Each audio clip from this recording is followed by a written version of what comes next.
ሶስት ሰዎች አሉ 50 ቢወልዱ 50 ነው ጉዱ ከተባረከ ይበቃል አንዱ በሚለው በዚህ ነው የምንጀምረው። ስለመጣችሁ ከልብ አመሰግናለሁ። ተከብራችሁ መጣችሁ ተከብራችሁ እንድትሄዱ የማድረግ ኃላፊነት የኔ ነው። ምንም ስጋት አይገባችሁ። ሁላችሁንም ማቃችሁ ሰዎች ናችሁ። የምትጨምሩት ነገር አለ በእኔ ባነሳዋቸው ጉዳዮች ላይ?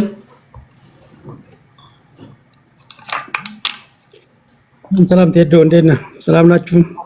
አለው ምራት ምኒልክ እንግዲህ አይ ቲንክ ወሳኙን አንስተዋል። ሁለቱም አጀንዳ በጣም በሰፊው የሚያወያይ ነው። በእኔ በኩል የምጨምረው የለኝም። ብሔራዊ ቡድናችን በመሸነፉ አዝኛለሁ። ዛሬ በቡርኪና ፋሶ በኢብራሂም ትራኦሬ 2-0 ተሸንፏል። አሳዛኝ ሽንፈት ነው። እንግዲህ ጥሩ ተጫውተው ነበር። አስ ዩዥዋል አዝነናል። እሱ ነው ያለው።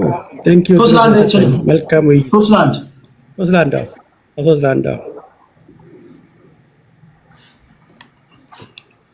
እና አዲሱ ነገር ምንድነው? አልገባንም ማለት አልገባንም። ምንድነው አዲሱ ነገር? አሁን ብሔራዊ ቡድናችን ተሸነፈ አልከን፣ እየጠበቅን ነው። ምንድነው አዲሱ ነገር እያለ ነው ህዝቡ? አዲሱ ነገር እንግዲህ ያው ይሄ ብሔራዊ ቡድን አሁን እየተሰሩ ያሉ ስቴዲየሞች አሉ በከተማ ውስጥ። ቡኖ በደሌ ቢኖር በደንብ ያብራራው ነበር። ተስፋችን በዚህ ሜዳ ላይ የሚያድጉ ታዳጊዎች ናቸው የሚለው ነው መልዕክቱ የሚሆነው። ኢትዮጵያ ብሔራዊ ቡድን በጣም የሚያስቀኝ ልብ ብላችሁ አይታችሁ ከሆነ ስፖርት ውስጥም ስላለሁኝ ነው። በጣም ስፖርት መወድ ልጅ ነኝ። ምስራቅ አፍሪካ ላይ ጎበዝ ነን። አንዳንድ ጊዜ ጋዜጠኞች ራሳችን በጣም ችግር አለብን። ጅቡቲን ስናሸንፍ ቀረርቷችንና ሽለላችን አይጣልም። ና በለው ና ናይጄሪያ ና በለው ና ካሜሮን ና በለው እንላለን። ምስራቅ አፍሪካ ላይ ታስታውሳላችሁ፣ ሴካፋ ላይ አላሙዲ ሲኒየር ቻሌንጅ ካፕ ስናሸንፍ 2 ጊዜ ሻምፒዮን ሆነናል።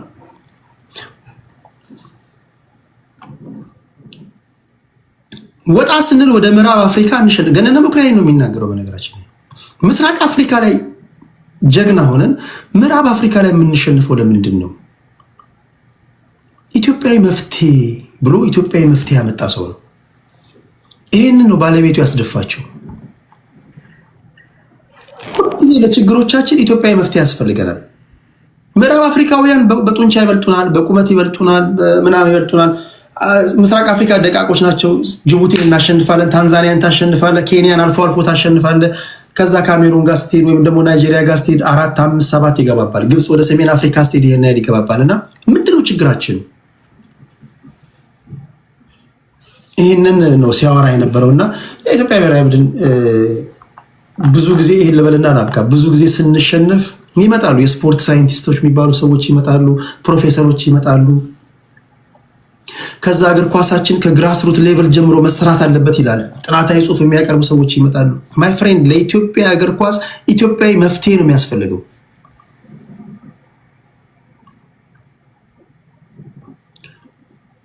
ይህን ላስፋው። ኢትዮጵያዊ መፍትሄ ማለት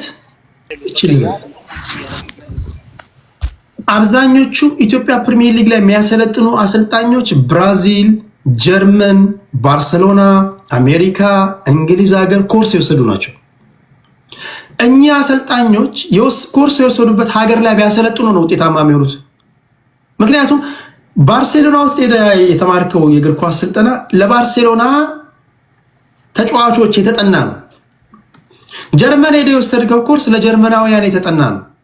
እኛ ጋር ስትመጣ እንጀራ አይበላ ነው። እኛ ጋር ስትመጣ ጀላቲ እግር ነው።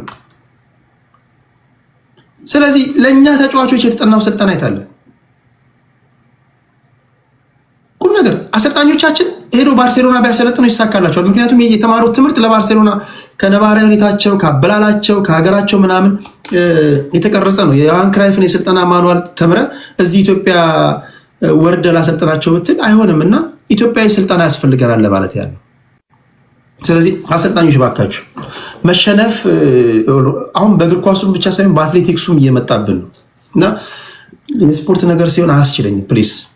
የስፖርት እንደው ከታች ቴዲ ከታች ወደ ፖለቲካው ተመለስልን ይላሉና እኔ ያልገባኝ እግር ኳስ እኮ ዲሞክራሲ ማለት እኮ ነው። ሩል ኦፍ ሎ ማለት እኮ ነው።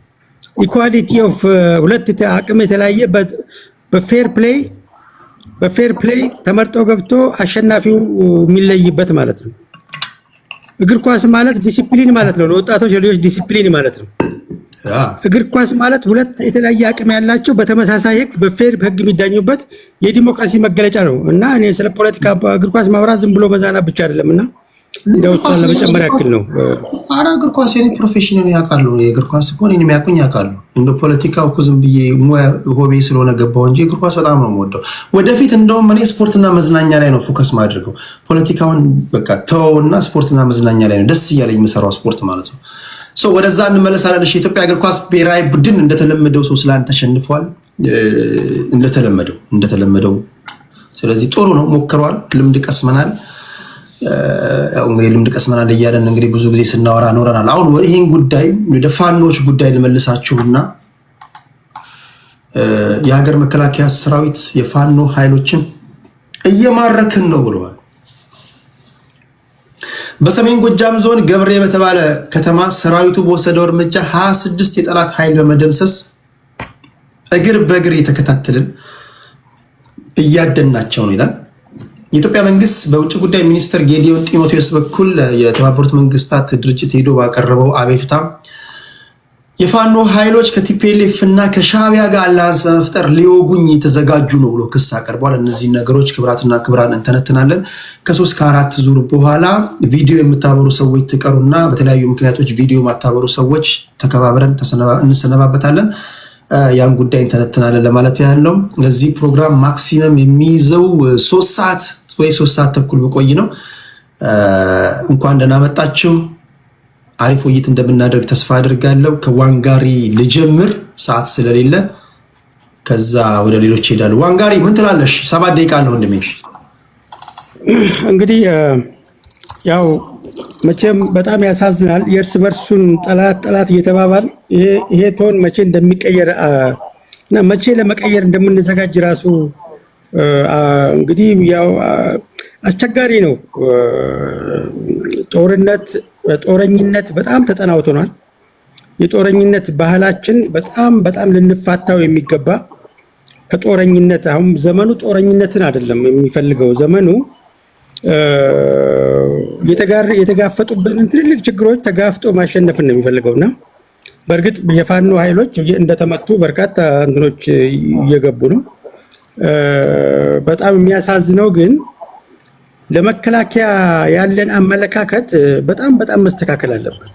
ጎበዝ ኢትዮጵያ ቆማ ያለችው በመከላከያ ነው። በተለይ ከምናራምደው የፖለቲካ ስርዓት አንጻር አንዱ መገለጫው ማስተሳሰራችን የኢትዮጵያዊነት መገለጫውና በደምና በህይወት በአጥንት የተገነባው መከላከያ ነው። መከላከያ አልገባኝም። አሁን እየተዋጋህ ነው ከፋኖ ጋር መከላከያን በማክበር እንዲዋጉ ነው የፈለግከው ወይስ ምንድን ነው? አልገባኝም። አይደለም መከላከያን እንግዲህ አሁን ፖለቲሳይዝ ስናደርገው መከላከያ ሀገር ነው የሚጠብቀው። እርግጥ ነው ፖለቲካህን የመንግስትን ሞኖፖሊ ቫዮለንስ ካላከበርክ እና ከፌደራል ፖሊስ ከፖሊስ በላይ አቅም ከሆነ መከላከያን የማሰማራት ስልጣን አለው መንግስት። አሁን ትልቁ ችግራችን የመንግስትነት ስልጣን የያዘው አካል የምትወደው የማትወደው ሞኖፖሊ ቫዮለንስ ከማክበር ይጀምራል ፖለቲካ።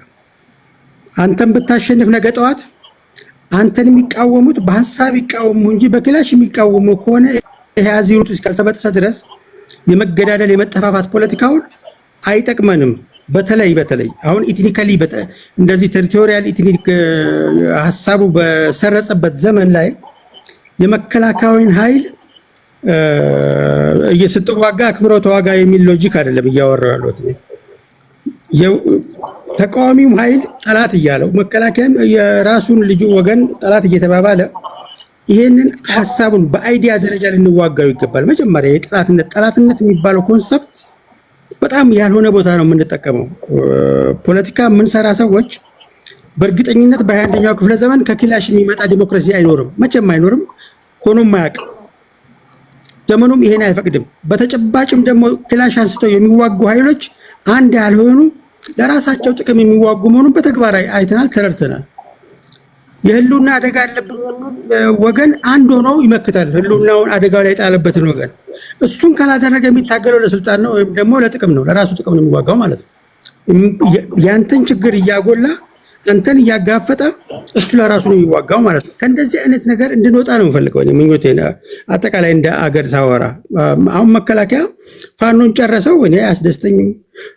ፋኖ መከላከያን አንተን አደረገው አያስደስተኝም። በተለይ ወደ መከላከያ ሲሆን ደግሞ አደላለ ወደ መከላከያ። ምክንያቱም ይቺ ሀገር የቆመችው በመከላከያ ነው ብዬ ስለማምን ይሄን ተቋም የናድን ቀን የሶማሊያን ያክል እንኳን እድል አይኖረንም ጎበዝ። አንዳንድ ጊዜ የማይሞትበት ሀገር እንሄዳለን እያል የማይቀበሩበት ሀገር መድረስም አለና እንደው አንዳንድ ጊዜ ጸቡንም በልክ ማድረግና የምንቃወሙን መለየት ያስፈልጋል። ሁሉም ያኮረፈ ሁላ ክላሽ የሚያነሳ ጦረኝነት፣ በጦረኝነት ላይ ብሔርተኝነት ጨምረንበት የክፍለ ዘመኑ አስቂኝ ማህበረሰብ እንሆናለን። አንዳንዱ በአማራ ስም ገብቶ አማራን ከማያባላው ማህበረሰብ አይኖርም። እርስ በራስ የሚያባላው አጀንዳ የሚሰጠው ይበዛል። ቅድም እንዳልከው አማራ ቤቱ ክፍት ነው። ማንም ገብቶ እንደፈለገ የሚያዋጋው የሚያባላው ይህን ትልቅ ማህበረሰብ በሱ ስም ህገ መንግስት ቀርጸው ጨቋኝ ብለው አፈር ሲያበሉት የነበሩ ሰዎች አማራ ነፃ ያወጣሉ ተብሎ አይታመንም። ሎጂካሊ በምንም መስፈርት እንዲህ አይነት ፖለቲካ ልናቆም ይገባል። የተንኮል ፖለቲካ፣ የሸፍጥ ፖለቲካ፣ የቅናት ፖለቲካ፣ የመርዝ ፖለቲካ ይሄን ማቆም አለብን። ይሄንን ደፍረን ልነጋገር ይገባል። ቴዲ ኢትዮጵያን ማዳን ከፈለገን ፖለቲካችንን ካፈሙዝ ማለያየት አለብን። ኢትዮጵያን የምንፈልግ ከሆነ አትሊስት ኢትዮጵያን የሚጠብቁ እንደ መከላከያ ያሉ ተቋማትን ልናከብር ይገባል። መከላከያ ስናወራ ኦሮሞ አለ፣ አማራ አለ፣ ትግሬ አለ፣ ሶማሌው አለ፣ አፋሩ አለ፣ ወላይታው አለ፣ የሌለ የለም። ያ ሰው የሚሞተው ለኢትዮጵያ ድንበር ነው። አንተ ክልሌ ብለህ ሰው ትገላለህ፣ ከክልሌ ወጣ ብለህ ይሄንን ነው። እንደዚህ አይነት መርዝ አይዲያዎች ነው መታገል ያለብን። ለመዘመን የምንፈልግ ከሆነ ፖለቲካችንን ማዘመን የምንፈልግ ከሆነ ማደግ ያለብን ወደዚህ ሌቭል ነው። ዲስከሽናችንም ኦሪየንቴሽን ዲስኮርሱም መሆን ያለበት እንዴት አድርገን ነው ከዚህ የምንወጣው፣ ካዙሪቱ የምንወጣው። እሺ ጣልክ ነገ ጧት የዶክተር አብይ መንግስት ከበደ መጣ፣ የከበደ መንግስት ደግሞ የሚጥል ሌላ የዱጉማ መንግስት ይመጣል። እንደዚህ ያን ከአዙሪቱ የምንበት ሰው መቼ ነው? 7 ዓመት ሞከር ነው እኮ ተገዳደልን እኮ አልነው።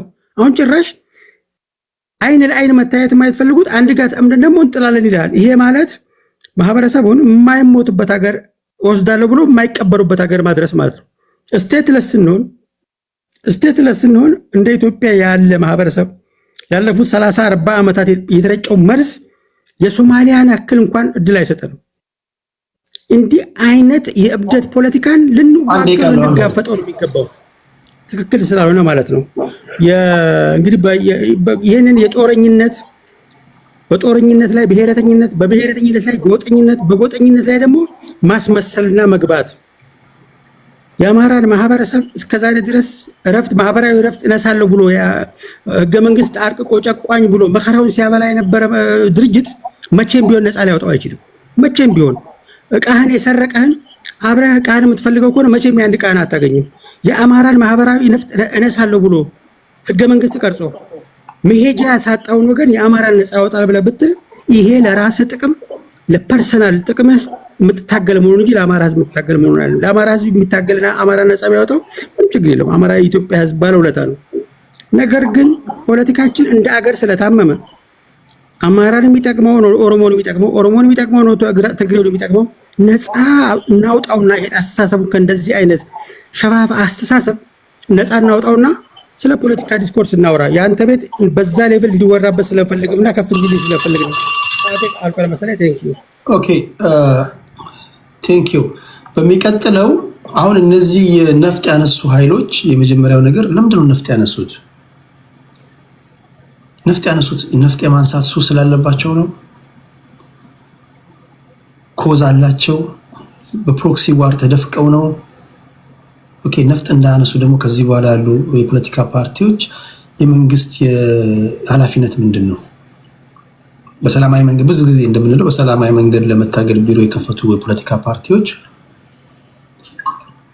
ምህዳሩ ምቹ አይደለም፣ ጠበበብን። ልክ እንደ ገዢው ፓርቲ እኛም በነፃነት ሀሳባችንን ለመሸጥ መድረክ እያጣን ነው። በአሁን ሰዓት ሁሉን አሳትፎ ኢትዮጵያ ምድር ላይ ሀሳብ እየተሰማ ያለው ቴዲ ሐዋሳ ጋር ብቻ ነው። መረረን አሉ። ከመረራቸው ደግሞ ጫካ ይገባሉ። ማንኛውም ሰው መድረክ ካልሰጠው አንተ ብቻ የምትናገር ከሆነ ሀሳብህ ምንድነው ብለህ ሚዲያ ማሰጠው ከሆነ ኦኬ እኔ ያደረክብኝ በጉልበት ነው እኔም በቃ በጉልበት መጣባለሁ ይላልና ምንድነው መደረግ ያለበት? በመንግስት በኩልስ ምንድነው መደረግ ያለበት? መንግስትስ ሚናውን ተጫውቷል? ኢቲቪ ላይ ገብተው የፖለቲካ ፓርቲዎች ሀሳባቸውን መስጠት ይችላሉ? ፋና ላይ ቀርበው መናገር ይችላሉ? አብኖች መናገር ይችላሉ? ሌሎች መናገር ይችላሉ? እነ ዘመነ ካሴ ነፍጣቸውን ጥለው ኦኬ በፖለቲካ ፓርቲ ተደራጅተው ቢመጡ ድምጻቸው እኩል ይሰማል ከገዢው ፓርቲ እኩል? አይዋከቡ? ቢሮቻቸው አይታሸግም? ይሄን ደግሞ የማድረግ ኃላፊነት የማን ነው? በጀቱንም ጀቱንም የያዘው የመንግስት ኃላፊነት ማለት ነው። ያን ለማድረግ አስተማማኝ ሁኔታ ሳይፈጥርላቸው በጦርነት እስከመቼ ነው? በነገራችን ላይ የኢትዮጵያ ታሪክ እንደዛ ነው። ከዘመነ መሳፍንት ጀምሮ እስካሁን የመጣንበት ነገር ምንድነው? ስልጣን ላይ የሚቀመጡ አካላቶች ከነሱ በተጻራሪ እዚህ ቲክቶክ ላይ እንኳን የምታዩት አይደለም። ትልቁ ችግራችን ሰልጥነናል እንላለን እንጂ የመጨረሻ ኋላ ቀር ህዝቦች ነን። ከኛ የተለየ ሀሳብ ያለውን ሰው አንሰማም። ይሄን እንኳን በዚህ አሁን አንድ አማራ ልጅ መጥቶ እኔ የሚታየኝ ይሄ ነው ብሎ ከመንጋው የተለየ ሀሳብ ቢያቀርብ ውግዝ ከማሪው ሲያደርጉታል። ቤተክርስቲያን እንደገባችሁ ያሳዱታል። አንድ ቲፒኤልኤፍ ሰው እኔ የሚታየኝ እይታ ይሄ ይመስለኛል ቢል ትሰማላችሁ? እንዲሁ በግል እንኳን በምናደርጋቸው ውይይቶች። ይሄን ደግሞ ወደ መንግስት ስንሄድ ከመንግስት እሳቤ በተቃራኒው የፖለቲካ ፓርቲ ሰዎች ቢናገሩ መንግስት ያስተናግዳል ወይስ ያሳዳቸዋል? ይሄን ሳታደርግላቸው እንዴት የነፍጥ የማንሳትን ነገር ሊያቆሙ ይችላሉ? መፍትሄኑም እያስቀመጠን እንዲሆን ለማለት ያለው። ቴንኪው ዋንጋሪ፣ እንደ ሁል ጊዜው በጣም የማከብረው ፖለቲከኛ ነው።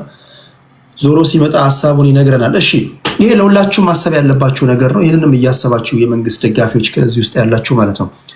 ታምራት 7 ደቂቃ አለው ወንድሜ።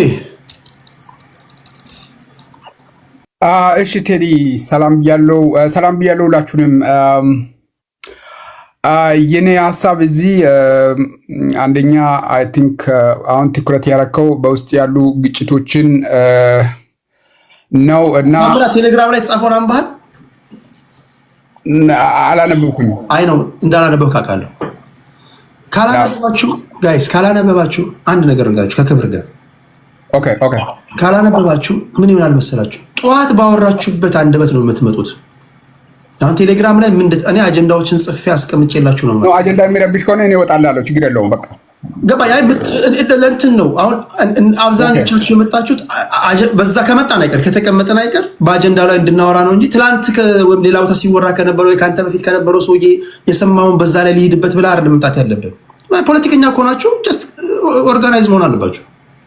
No, we don't know your timetable. የአንተ ታይምቴብል አናውቅም። እስኬጁሉ ስለማናውቅ ቴሌግራም ላይ ጽፋለሁ እኮ አጀንዳዎችን ጽፌ ነው መጣው።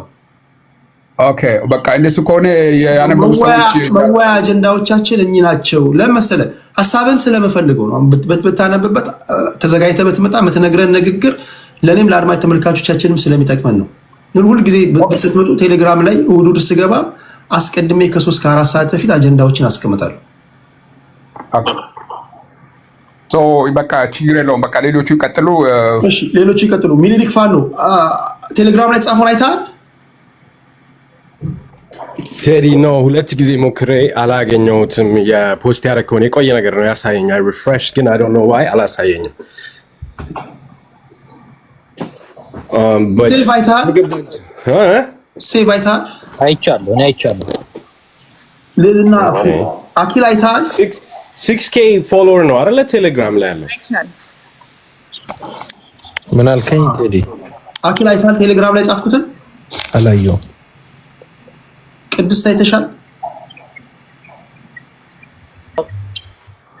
ቡላላ አንብበሃል? ቴሌግራም ላይ ጻፍኩትን አልዋሽህም። አሁን ቼክ እያደረኩት ነበረ። ይሄ እንዲለመድ ነው። ለመሰላችሁ እኔ በሲሪየስ ነው እኮ ስመጣ እኔ በሲሪየስ ነው መጣው። እናንተ በሲሪየስ እንደምትመጡ ነው ታሳቢ ማድረገው። ቴሌግራም ላይ እሑድ ስመጣ አጀንዳ ሳልጽፍ አልመጣም። አስቀድሜ አድማጭ ተመልካቾች ያውቃሉ።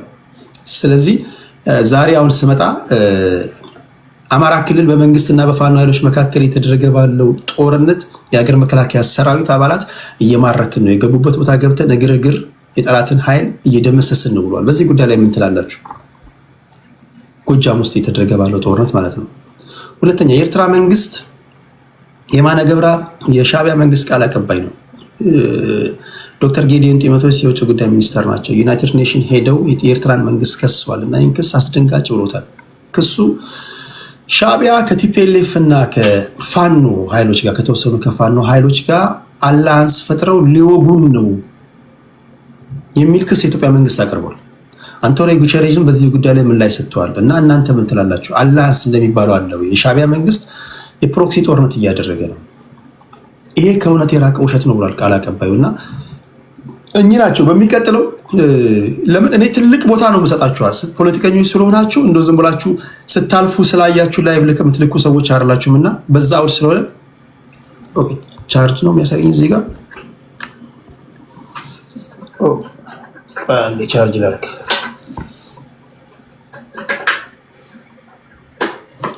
እሺ ስለዚህ እነዚህ ናቸው።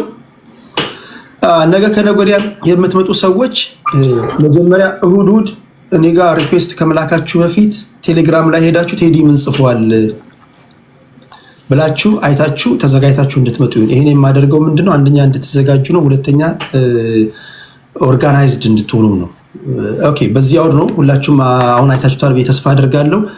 ከዋንጋሪ ቀጥሎ እንዳገባባችሁ እንዲመቸኝ ወደ ስዩሜ ልሂድ። ስዩም አይተዋል አይደለ? አዎ ቴዲ። እሺ ወደ ስዩሜ ልሂድ። 7 ደቂቃ አለህ ወንድሜ።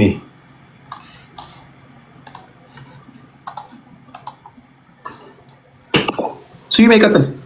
እሺ አመሰግናለሁ ቴዲ። ሶሪ ፕሪንት እያደረኩ ነበር ነገርና እንግዲህ በአጀንዳዎቹ ሚኒሊክ ፋኖ ኦኬ ቆይ አሁን አንተ ነህ ሚኒሊክ ፋኖ አንተ ነህ። ስዩሜ በታምራት ወጣ እንደ በራሱ ጊዜ ኦኬ እሱ ነው የወጣው። ስዩሜ ከኔ ቀጥሎ እንዴ ቴዲ ግን በጣም አድናቂ ነኝ።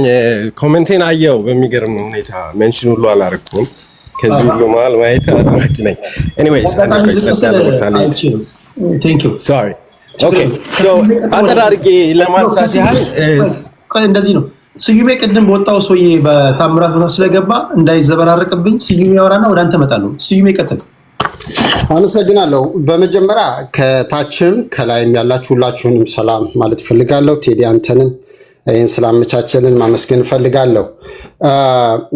ቀጥተኛ በአንተ አጀንዳ መሰረት ለመሄድ አማራ ክልል የተጀመረው ጦርነት የዛሬ ኦልሬዲ 3 ዓመት ሊያስቆጥር የደረሰበት ሁኔታ አለ።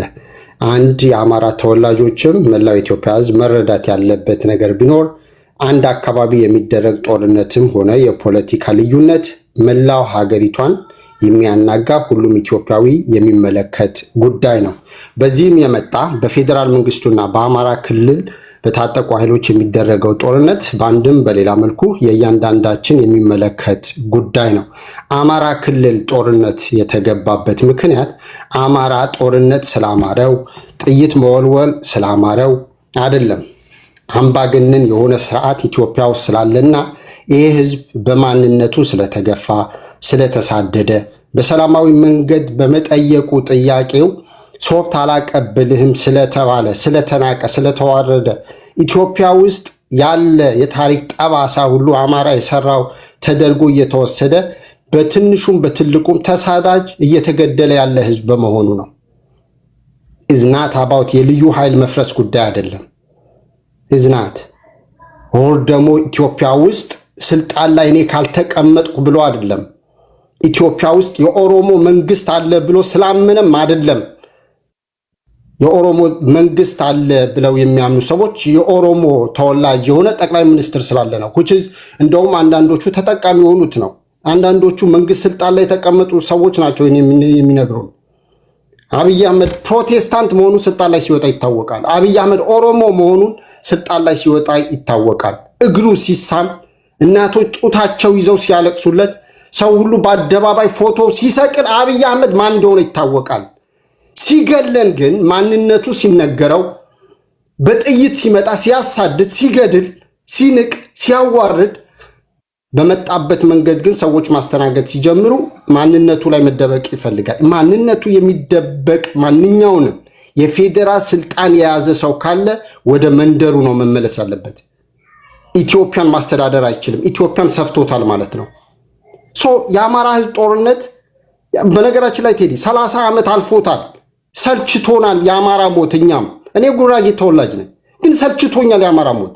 አማራ ሲሳደድ ማየት ሰልችቶኛል። ዋይ የአማራ ሰላም አላገኘም ማለት፣ ኦሮሞ ሰላም አላገኘም ማለት፣ ጉራጌው ሰላም አላገኘም ማለት ኢትዮጵያም ሰላም አታገኝም። ሰልችቶናል። ይበቃል። ትርክቶች መቆም አለባቸው። በዛ ምክንያት ነው ጦርነቱን መንግስት ነው ስልጣን ላይ ያለው መንግስት የጀመረው ነው። በዚህ ምክንያት ራሱን ማዳን አለበት። ኤግዚስተንሻል ትሬት ስላለበት የገጠመው ጦርነት ነው። ካላሸነፈ ይበታትኑታል፣ ያጠፉታል። and then the rest of the next generation ጭምር ምንድነው የሚቀጥለው? በተመሳሳይ መልኩ መንግስት ላይ የመጣው እየተለዋወጠ እያሳደዱ ሌሎቻችንም the same thing የሚቀጥል ነው የሚሆነው። ስለዚህ መፍትሄው አንድ ነው። አንድ መንግስት ዛሬ የደረስንበትን ደረጃ አውቆ ወደ ሰላማዊ መንገድ መጥቶ እንደማንኛውንም ኢትዮጵያዊ ቁጭ ብሎ ተነጋግሮ ኢትዮጵያን የሚሻገርባት መንገድ መፈለግ ነው። ይሄ ማለት ፕሮፌሰር የሚባሉት ሰውዬ የሚመሩት ይሄ ውጭ ሀገር ወጥቶ ከ3 ዓመት ከምናምን በኋላ ቴዲ መሃል ጣታቸው ነው የሰጡን። አውሮፓ አካባቢ አስተባባሪ ተብሎ የተሾመው ሰዎች በሚቃወሙበት ጊዜ የምክክር ኮሚሽን የተባለው ትልቅ ክሬዲንሻል ያላቸው በእድሜያቸው የገፉ በሙያቸው የተካኑ ሰውዬ he become the chairman or the ሰብሳቢ and then 3 ዓመት አልፏል። አጀንዳ እንኳን መሰብሰብ አልቻሉ። ማላገጫ ነው። ስለዚህ ኢትዮጵያ ውስጥ ያለው ጦርነት መቆም የሚችለው በአብይ አህመድ ስር ሆኖ በማንም ስር ሆኖ ሊቀጥል የሚችለው መጀመሪያ አብይ አህመድ ወደዛ መምጣት ሲችል ነው። ያ እስካልመጣ ድረስ እኔ ጫካ ያለ ሰው ለማንም ግባ እንዲበል እንዲብታረግ ማለታችንን ዋይ በሰላማዊ መንገድ የሚታገሉ ኃይሎች እየተሳደዱ ነው። አሁን ምርጫ ለማድረግ እንግዲህ ግንቦት ላይ ምርጫው ከተደረገ የቀረው ስንት ወር ነው? 7 ወር። አንድም ተቃዋሚ ፓርቲ ስብሰባ መጥራት አይችልም ኢትዮጵያ ውስጥ። ጦርነት ይቁም የሚል ሰላማዊ ሰልፍ መጥራት አይቻልም። ጋዜጠኞች ለጠቅላይ ሚኒስትሩም ሆነ ለመንግስታቸው ያለው ድክመትን በሚመለከት ጽፈው እንዲማሩበት እንዲያስተካክሉ ማድረግ አይቻልም። ምን ማለት ነው? የፖለቲካ ፓርቲዎች፣ የሲቪክ ማህበራት፣ ጋዜጠኞች ሁሉንም እየተሳደዱ ያለበት ሁኔታ ነው። ይህን ባለበት ሁኔታ ምንድነው የህግ የበላይነት በሌለበት ሁኔታ በማን ስር ሆነን ነው በማን ህግ ነው የምንመራው ካልን በአብይ አህመድ።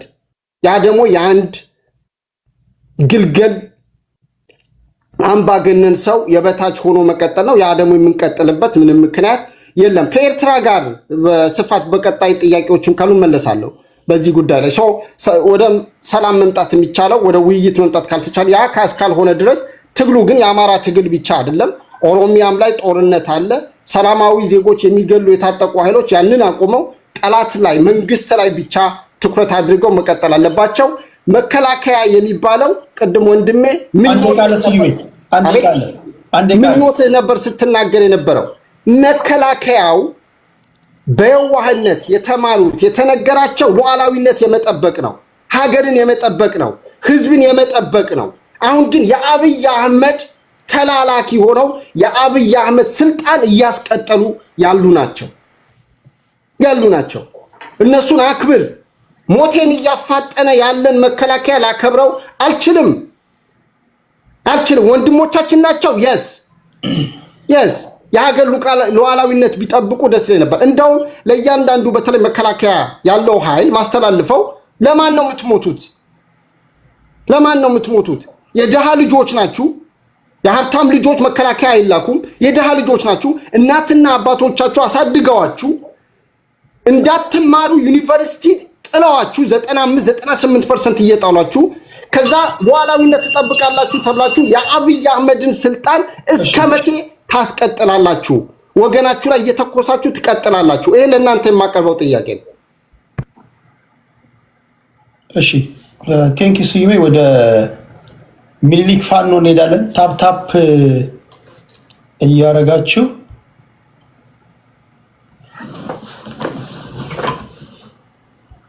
ሚኒሊክ ፋኖ ያንተ ነው። Thank you, Terry. Okay, so focus ማድረገው ያው እንግዲህ የትግል ሜዳው ላይ ነው። ትግል ሜዳው ላይ ሪያሊቲ ያለ የመንግስት ኃይል የሚጠቀመው ያለውን ሁሉ አርሴናል ነው። አየር ኃይሉንም የምድር ጦሩንም እየተጠቀመ ነው። ሰው አልባ ሰው ያላቸው ሄሊኮፕተር፣ ጀት ሁሉንም ያለውን ባህር ኃይልም እንደውም ባህር ዳር ጣና ሐይቅ ላይ ጀልባዎች ሁሉ ተጠቅሟል። ሶ ባህር ኃይል ባይኖረንም በውሃም ላይ ጦርነት ተደርጓል። ይሄ ሁሉ ጦርነት የሚደረገው በህገ መንግስትና በተቋማት የተደገፈ ጸረ አማራ ኢትዮጵያ ተፈጥራ አማራን ጨቁኖ ለማስቀረት ነው። አማራን ለማጥፋት የሚደረገውን ህይወት ለውጥ ብለው የመጡት ሰዎች እውነተኛ ለውጥ አምጥተው ኢትዮጵያ ውስጥ አማራን የማታገል፣ አማራን የማትገፋ፣ አማራን የማታፈናቅል ኢትዮጵያ ለአማራ የምትመች ኢትዮጵያ ከመፍጠር ለኛ ብቻ የምትመች ኢትዮጵያ መፍጠር ይሻለናል ብለው ለውጡን የባለ ጊዜ ለውጥ ስላደረጉት ነው ይሄ ሁሉ ጦርነት የሚደረገው። ጦርነቱን የሚወስነው ግን ያለው የመሳሪያ አይነት አይደለም። አሜሪካ ቪየትናም ሄዳ ምን እንደሆነች አይተናል። አሜሪካ የተለያየ ሀገር ሄዳ ምን እንደሆነች አይተናል። እና የጦር የመሳሪያ የበላይነት ሳይሆን የሞራል የበላይነት ጦርነቶችን እንደሚያሸንፍ እናውቃለን። የመሳሪያውን የበላይነት የያዘው የመንግስት ጦር ኢትዮጵያ ውስጥ የሚዋጋው በሞተ ሞራል። ለምን? የአማራ ህዝብ የኢትዮጵያ የህልውና አደጋ ሊሆንም አይችልም፣ ሆኖም አያውቅም። የአማራ ህዝብ ጥያቄና የአማራ ህዝብ ትግል የራሱን ህልውና ለማስቀጠል እንጂ የኢትዮጵያን ህልውና አፍርሶ ተገንጥሎ የራሱን ሀገር ለመስራት አይደለም። መከላከያ ሰራዊት ውስጥ ያሉት ወታደሮች እያንዳንዳቸው በልባቸው የሚያውቁት ሀቅ ምንድነው? የሚዋጉት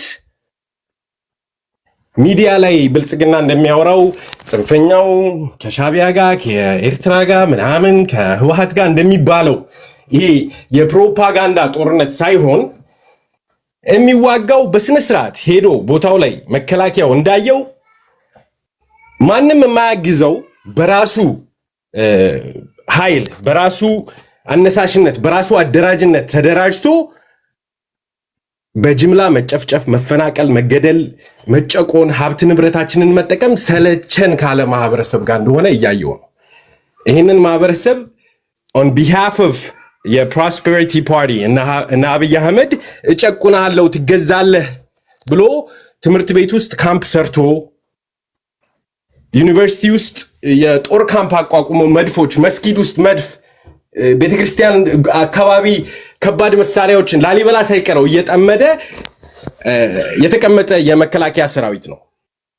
ከፋኖ ጋር ሲዋጋ የሚዋጋው እንዲጠፋ የተፈረደበት ማህበረሰብ ውስጥ የተወለደ ወጣት እህት፣ ወንድም፣ ዘመድ አዝማዱ ከየክልሉ ከየኢትዮጵያ ውስጥ ካለ ቦታ ሁሉ ሲፈናቀል፣ ሲገለል፣ ሀብት ንብረቱ ሲቀማ ያየ ፋኖ ነው ጦር ሜዳው ላይ ያለው። የመከላከያ ሰራዊቱ ከካምፕ ሁሉ መውጣት አይፈልግም። የአብይ አህመድ አማራ ክልል ያሉ ጥቂት ሆዳሞችን ተጠቅሞ ልዩ ኃይልና ሚሊሻውን ከመከላከያው በላይ እየከፈለ አማራን እርስ በርሱ ለማጋደል የሚያደርገው ጦርነት ነው። መከላከያው በየሁሉም ቦታ ላይ ከኋላው ሆኖ ትዕዛዝ የሚሰጡት ሰዎች የሚያመጡበትን ቅጣት እየፈራ ነው እንጂ መዋጋት የሚፈልግ መከላከያ ሰራዊት አማራ ክልል ውስጥ ያለ because የተቀጠረበት ተቋም የኢትዮጵያን አንድነት ሉዓላዊነት የሚያስከብር እንጂ አንድን ህዝብ ትገዛለህ ብሎ እንዲደፈጥጥ የተቀጠረበት ተቋም ስላልሆነ that being said ፋኖ 100% የሚዋጋለትን ምክንያት ያለምንም ጥርጣሬ የሚያምንበት ምክንያት ነው። አዎ ፋኖ በአሁን ሰዓት በዚህ ደቂቃ አንድ ድርጅት የለውም። ግን እመኑም አትመኑም የሚዋጋለት አንድ ምክንያት ብቻ ነው ያለው። የሚሞትለት አንድ ምክንያት ብቻ ነው ያለው። የፈለገውን መስዋዕትነት ቢመጣ ሊከፍል የተዘጋጀበት ምክንያት የት ድርጅት ይሁን የት አካባቢ ይሁን የት ይሁን ልዩነት የለውም። አንድ ዓላማ ይዞ የሚዋጋ ነው። ከዛ አልፎ ተርፎ ደግሞ መከላከያ እሱ ዓላማ ምንድነው? የዓላማ ይኸውልህ ቴዲ ሲምፕል። ብዙ ጊዜ አንተ ጋር ስመጣ አሏል ኢትዮጵያ ውስጥ ያለው ችግር ሁለት መሰረቶች ላይ ነው የቆመው። አንደኛው ኮንስቲቱሽናል ነው ማለት ህጋዊ ነው።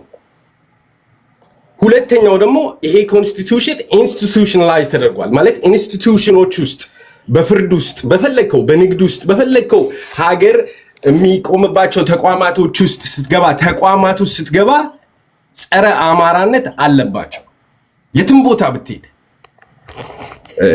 forget የጋራ የምንላቸው ከተማዎች ውስጥ ኦኬ አማራ ክልል ውስጥ ራሱ የአማራ ሀብታሞች እንዳይሰሩ የሚሰሩ የፌደራል ተቋማት አሉ።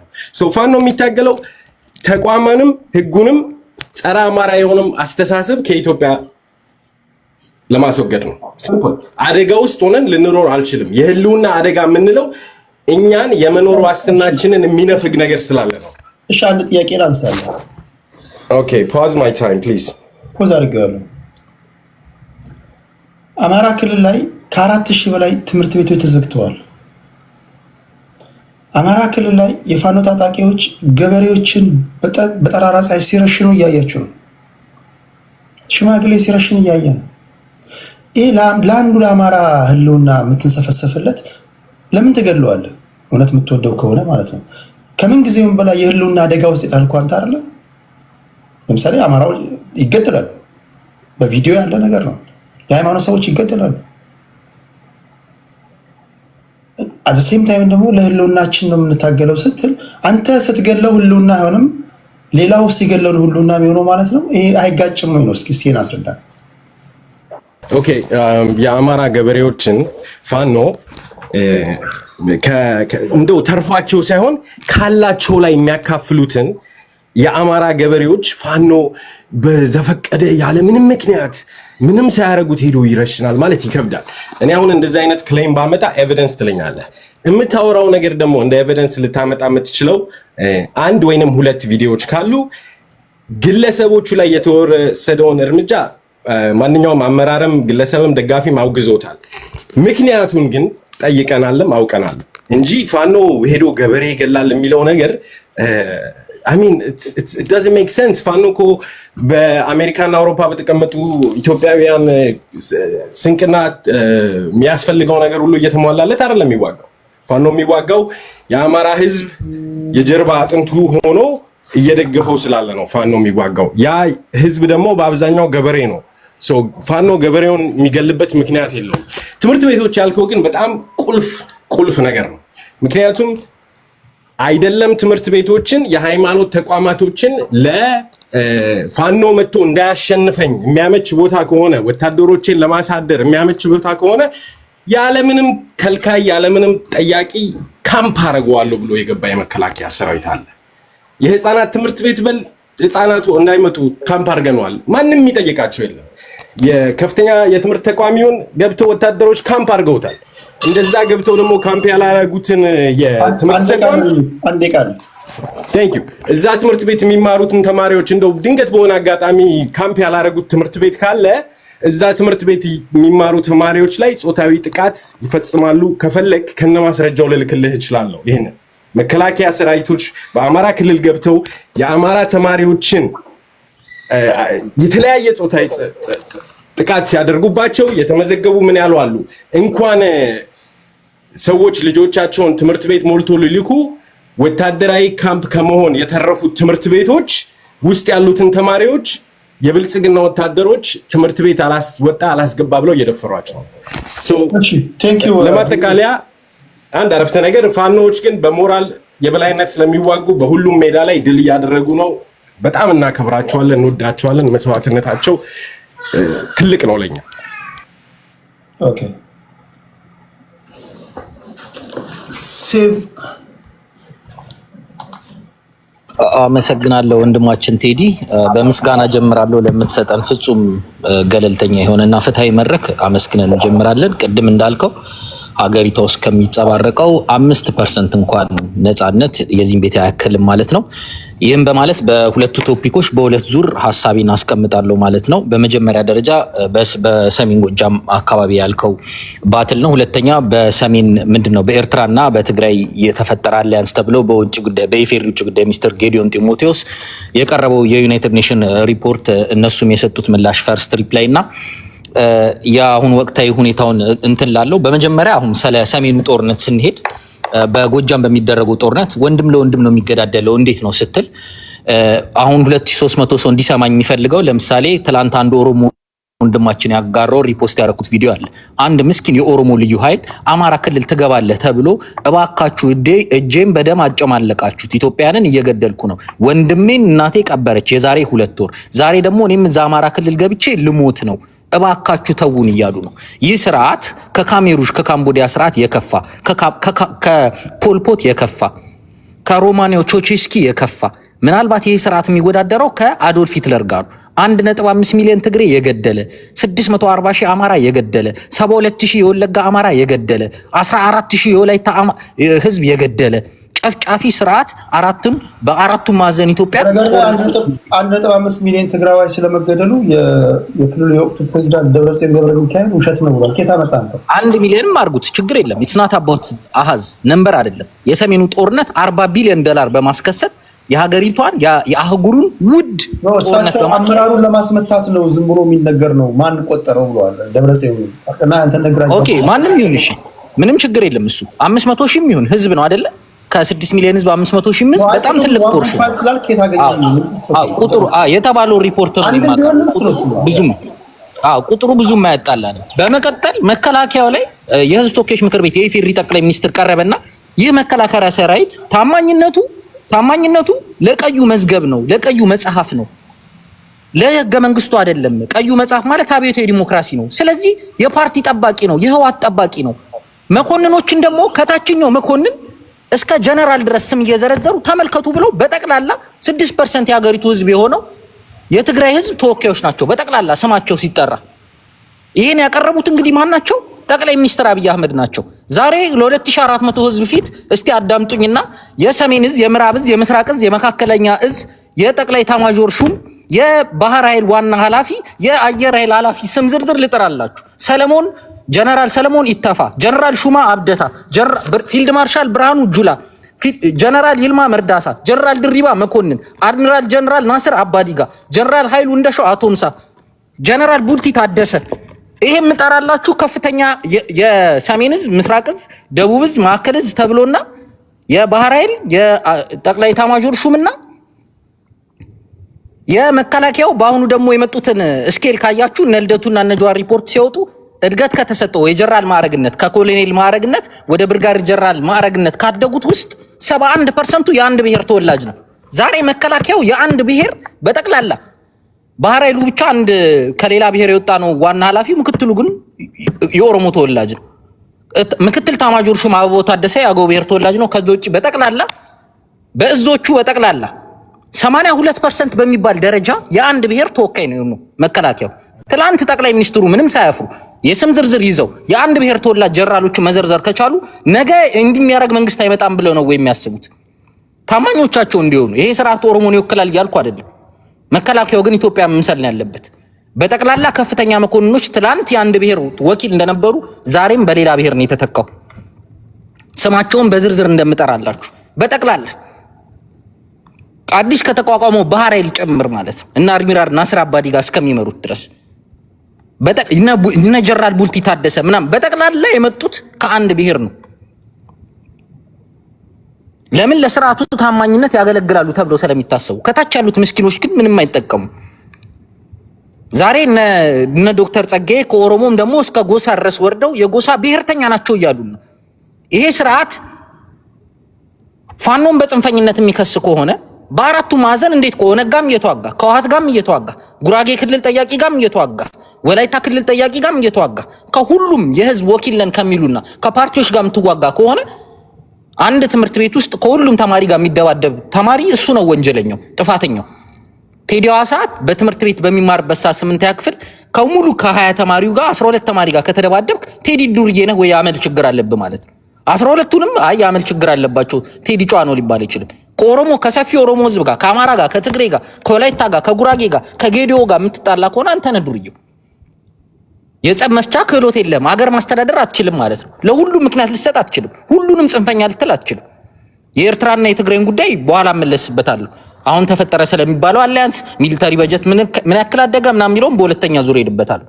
አሁን ግን አማራ ክልል የሚካሄደው የህልውና ትግል በሰላም ተጠይቆ ጠቅላይ ሚኒስትሩ ያልቅሱ እንኳን ትጥቅ ቀበቶ እናስፈታለን ብለው ያልቅሱና ምንም አያመጡም ብለው የጀመርነው ጦርነት ነው። አማራጭ አተን የሰላም በርኮ ሙሉ ለሙሉ ተጠርቅሞ ፕሮሲጀር አለው። የስነ ስርዓት ህግ እንኳን የማይከበርበት አካሄድ ነው ያለው አይደል? የፓርላማ አባል ህዝብ መርጦ ያስቀመጠውን የፓርላማ አባል ያለመከሰስ መብት ሳያነሳ ነው የሚያስረው። በክርስቲያን ታደለ መወከል ያልቻለ አማራ ፋኖን ይደግፋል፣ ዘመነ ካሴን ይደግፋል፣ እስክንድር ነጋ ምናምን ይደግፋል። በጃልበቴ መወከል በጀዋር መሐመድ መወከል ያልቻለ ኦሮሞ ኦነግን ይደግፋል። በልደቷ አያሌው መወከል ያልቻለ አማራ ግዴታ ትጥቅ ትግል ነው የምንደግፈው ማለት ነው። በፓርላማ ድምጽ የማይሰማ ከሆነ አግሬሲቭሊ የኦህዴድ ብሔርተኛ እኔን ሁለተኛ ዜጋ ሊያደርገኝ አዲስ አበባ ፊንፊኔ ናት የኦሮሞ ባለቤት ናት ሲል እኔ ባለቤት አይደለም ተከራይ ነኝ ማለት ነው። ባለቤት ካለው ማለት ነው። ባለቤት ደግሞ ውጣ ሲል ተለቃለህ ከቤቱ ተከራይ ነህ ማለት ነው። ይሄን እየተቃወምን ባለንበት ሰዓት ህዝብ ድምጽ የሚሆነን የአማራን ህዝብ መፈናቀል መገደል ድምጽ የሚሆን የእድገት ጥያቄ ሶሻል ፖለቲካል ኢኮኖሚካል ጥያቄ የሚጠይቁ የፓርላማ አባሎች የሚታሰሩ ከሆነ የፖለቲካ ፓርቲ አመራሮች እሺ እነ ዶክተር ወንደሰን የሚታሰሩ ከሆነ በጠቅላላ የአብን ከኢዜማም ከየትኛውም ፓርቲ ተለቃቅመው የህዝብ ጥያቄ በስትክክል ለወዳደር አንሆንም ብለው የሚያቀርቡት የሚታሰሩ ከሆነ በጠራራ ፀሐይ የሚገደሉ ከሆነ ጋዜጠኞች የሚሰደዱ የሚታፈኑ ከሆነ ግዴታ ማሸነፍ የምንችለው በትጥቅ ትግል ኦንሊ ሪዞሉሽን። በኢትዮጵያ በ3000 ዓመት ታሪክ እንደዚህ እንደ ቅጠል ህዝብ የረገፈበት ታሪክ የለም። የሰገሌው ጦርነት አስከፊ ጦርነት እንደዚህ ህዝብ አላረገፈ። ከአራቱም ማዕዘን መንግስት ጥፋተኛ ነው የምትለው ከአራቱም ማዕዘን ከአንድ ቡድን ብቻ ጋር አይደለም እየተዋጋ ያለው ከአራቱም ማዕዘን ማለት ነው። ስለዚህ የፖለቲካ ፓርቲዎች ጋዜጠኞች ሁሉም ተጠርቅመው በተዘጉና ልክ ኢህአዲግ እስከሚወድቅ ድረስ 99.4% እያሸነፍኩ ነው ብሎ እንደሚነግረን እንደነበረው ሙሉ ለሙሉ የሰላም በር ዘግቶ ትጥቅ አታንሳ ሙተህ ለቅ አይለንም። በፌስታል ስንቀበር ራሱ ዶክመንተሪ እያሳየን መተከል ላይ በፌስታል ስንቀበር ወለጋ ላይ ጉራ ፈርዳ ሆሮ ምንድነው ሆሮ ጉዱሩ ቄለም እየታረድን ዶክመንተሪ እየሰራ እያሳየን ከዛ ትጥቅ አንስተህ ህልውናን አታስከብር ሊለን አይችልም። ተገደን የገባንበት ትግል ነው ይሄ ትግል። አመሰግናለሁ። ሁለተኛ ዙር ቀጥላለሁ። ቴንክ ዩ ሴቫችን እቺስ የልጅ እሳት ነው የሚተፋው። ታፕ እያረጋችሁ ታፕ እያረጋችሁ የብሔሬ ጉዳይ የሚጨንቃችሁ ካላችሁ የማንኪያ ነገድ ነኝ። የማንኪያ ብሔር ነን። ታፕ አድርግ። ኢትዮጵያ ምድር ላይ ሰፊ የሆነ መገፋት መገለል ይደረስብን በቁጥር አናሳ እየተባለን ከፖለቲካ የተገፋን ከማህበራዊ ጉዳይ የተገፋን በቁጥር 1500 ነን። ልብ ግን አለን ልብ አለን። ስለዚህ ታፕ እያረጋችሁ የማንኪያ ብሔር ተወላጆች በሙሉ ሌልና ወደ አንቺ ልምጣ። ቴንክ ዩ ቴሪሻ። የማንኪያ ብሔር የታደላችሁ ይመስለኛል at this point ላይ አንዳንዴ ሳስበው።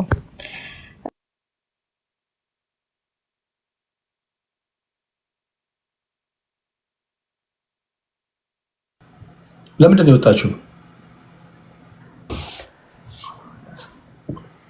ኔትወርክ ነው ያስወጣሽ? አሮ ነው አስወጣኝ። I have no idea። አላየሁም አላሽም ኖቴን እንትን እያልኩኝ ነበር። አይ ኔትወርክ ነው ያስወጣሽ እንጂ ሞዴሬተሮች ያላችሁ ከኔ ስቴጅ ላይ ያለኔ ፍቃድ ሰው ያወረዳችሁ ሰዓት ይሄ ውርደት ነው።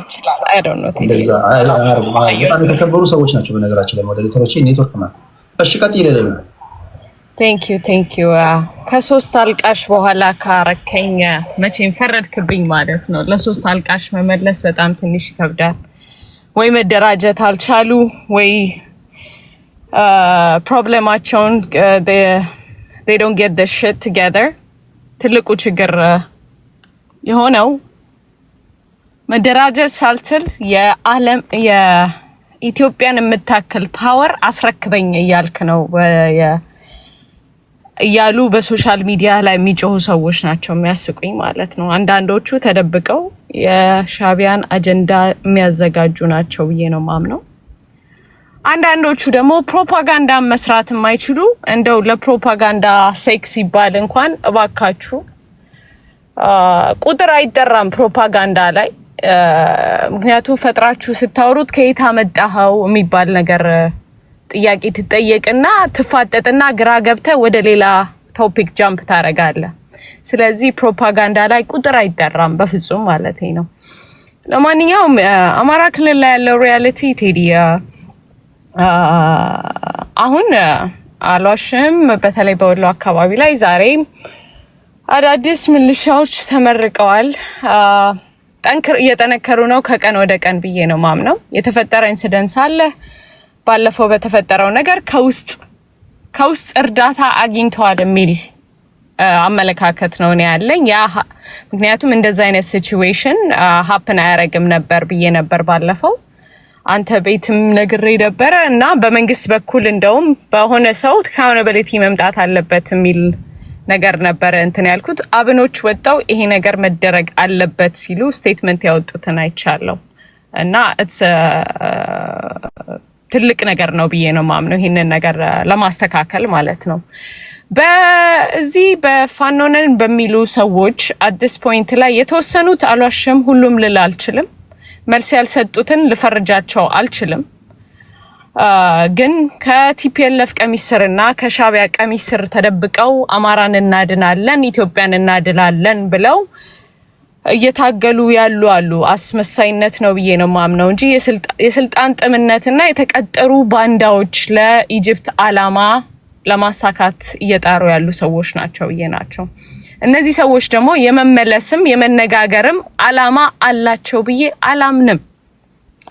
አላማ ቢኖራቸው በአንድ ላይ ሆኑ ነበር። አላማ ስለሌላቸው የአማራን ክልል አንስቴብል ሲቹዌሽን ውስጥ በመክተት መንግስት ላይ ፕሬሸር ማድረግ ነው ኢንትረስታቸው እንጂ የህዝብ ኢንትረስት ያላቸው ሰዎች በፍጹም ይሄን ያህል ዝርክርክነት ሚስጥር የሚባል የላቸው nothing capable መደራጀት ምን እንደሆነ አያውቁም።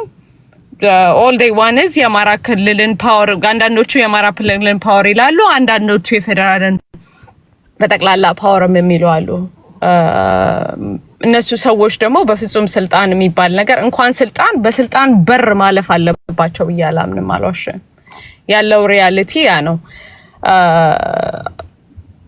አሁን ያለው ሲቹዌሽን በምክትል ጠቅላይ ሚኒስትሩም በኩል ትክክለኛ ሜሴጅ ተልኮል ብዬ ነው እማምነው። ለመጀመሪያ ጊዜ ምክትል ጠቅላይ ሚኒስትሩ እንደዚህ አይነት ቶን በሚመስል ግልጽ የሆነ መልእክት ሲያስተላልፍ አይቼው አላቅም። እንደውም ወንድሞቻችን ጫካ ያሉት ወንድሞቻችን ምናምን በሚል ቶን ነበረ። አሁን ግን የተናገረው ነገር ክሊርሊ ከኑጋ ተወቃሰሊጥ አብረት ወቀጣለህ የሚል ዳይሬክት ሜሴጅ ነው እንትን ያለው። ስለዚህ መስመራችሁን ወቁ፣ ወስኑ፣ ለመነጋገር ዊሊንግ እንትን ካላችሁ ወደ ጭንቅላታችሁን አስቡበት የሚል ዳይሬክት ሜሴጅ ነው የተናገረው። ያን ሜሴጅ ደግሞ ክሊርሊ በጣም ሰፖርት ማረጋው ነገር ነው። ምክንያቱም የሚመለስ ጋር እሹሩሩ ምናምን የሚባል ነገር የለም። እዚህ ላይ አንዳንዶቹ ሲደነፉ ምናምን ነገር ያስቀኛል በጣም። መንግስት በእኛ በኩል ባላል ነው ምናምን no it doesn't work like that። ስልጣን doesn't work like that። ወይ ትደራጃለህ፣ እኩል ቻሌንጅ መንግስትን ማድረግ የሚችል ሲቹዌሽን ትፈጥራለህ፣ አለበለዚያም ደግሞ you get back in the line ማለት ነው። አገርህን እንደ አገር አንተም ልጠይቅሽ ልልና ለምሳሌ አሁን ይሄ ጦርነት ከተጀመረ 3ኛ አመቱን ይዟል አይደል? በአጭር ይቋጫል ተብሎ የተጀመረ ጦርነት ነው። ከትላንት ወዲያ ራሱ የዓለም አቀፍ ማህበረሰብ የቀይ መስቀል ሰዎች ሄደው በፋኖ ታጣቂዎች የተማረኩ ሰዎች እንደዚህ ጉብኝት እንዳደረጉ አንብቤ ያለው በዜና። የምንቀለበው የለንም ኑ ተረከቡ ብለው ጥሪ ባደረጉት መሰረት ሄደው ማለት ነው።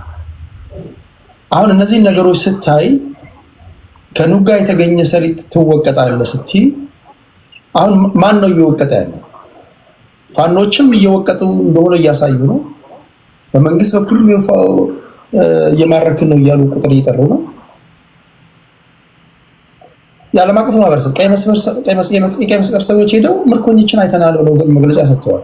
ስለዚህ ጥሪው ምንድነው? የፍርሃት ጥሪ ነው ምንድነው? አሁን እዩ መሬት ላይ የታየ ያለው እኮ በቃ ተገዳዳሪ ኃይል ሆነዋልና ይሄ ነገር እንዴት ነው የምታየው? ቴዲ እኔ በመጀመሪያ ደረጃ ትዕግስቱ በዛ ምን ልመናው በዛ ምናምን ስትይ ትዕግስቱ የሚባለው ነገሮች እኮ አልቋል። ጀስት የሀገር መከላከያ ሰራዊትን እየማረኩ ነው በቡድን በብዛት ማለት ነው። አላየንም እኮ አይተሃል ቴዲ? በቪዲዮ ታየው ምንድነው? በቪዲዮ ያየናቸው ምንድነው? ያየሁት የለም። እነሱ የሚቀርጿቸው በዛን ሰዓት ላይ ረሽኗቸው የሄዱም አለ። ኦኬ እሺ ረሽናቸው ሄዱ እንበል። እሺ በቪዲዮ ያየናቸው ምንድናቸው? ሰማለው ቴዲ ትሰሚያለሽ? በቪዲዮ ሲመሯቸው ያየናቸው ምንድናቸው? ያ ከዛው ላይ ሆነው ገና እንደማረኳቸው ረሽኗቸው የሄዱ መከላከያዎች አሉ። ምን ያህል ወታደር ማርከናል ምናምን የሚለው ነገር እኮ ማርከዋቸው ቀረጹና ቀርጸው ወዲያውኑ ከምልሻዎች ሲመጡ እዛው ረሽኗቸው ነው የሄዱት ነው። እኔ ረሽኗቸው እኔ እንደውም አቅልዬ የማረኳቸው ነበር ያልኩሽ። እነሱ ጭራሽ ረሽኗቸው።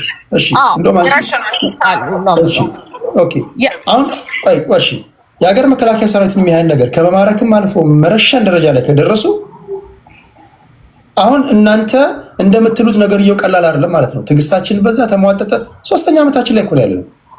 ጭራሽ የተማረካችሁ ነው እንዳልሽው የተረሸነ ነው የሀገር መከላከያ ሰራዊት። ምንድነው አሁን ትዕግስታችን ተሟጠጠ ማለት ነው ማለት ነው? ይሄ እኮ ትናንት የተጀመረ ጦርነት አይደለም። 3ኛ ዓመታችን ላይ ነው ያለነውና ይሄን ነገር እንዴት ታያለሽ?